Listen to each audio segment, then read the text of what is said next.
ধরেন আপনার পানি পিপাসা লেগেছে। এখন পানি খেতে হলে আপনার কিন্তু পানির গ্লাসের কাছে যেতে হবে, পানি ঢালতে হবে, তারপর খেতে হবে। পানি কিন্তু আমরা যেমন বলি বাঙালিরা যে যা আল্লাহ যেটা ভালো বুঝবে সেটাই হবে। আল্লাহ খাওয়াইলে খাবো, না খাওয়াইলে না খাবো।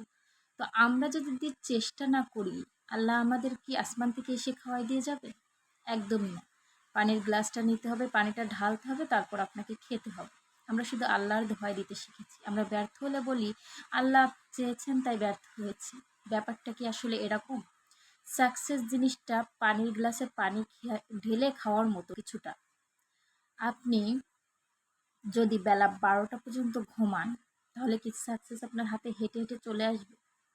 সাকসেস পেতে হলে আপনাকে কঠোর পরিশ্রম করতে হবে, সকাল সকাল ঘুম থেকে উঠতে হবে, নিজের নিশটাকে সিলেক্ট করে তার উপর আপনাকে নজর দিতে হবে, তাই না?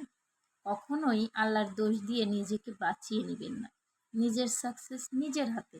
আমি চাইলেই আমি সাকসেস হতে পারবো, আমার মনোবল দৃঢ় থাকলে আমি সাকসেস হতে পারবো। আমি যদি আল্লাহর দোষ দিই, সমাজের দোষ দিই, আমার পরিবারের দোষ দিই, দোষ আমার শুধু দিয়েই যেতে হবে, আমার জীবনে কিন্তু সাকসেস আসবে না।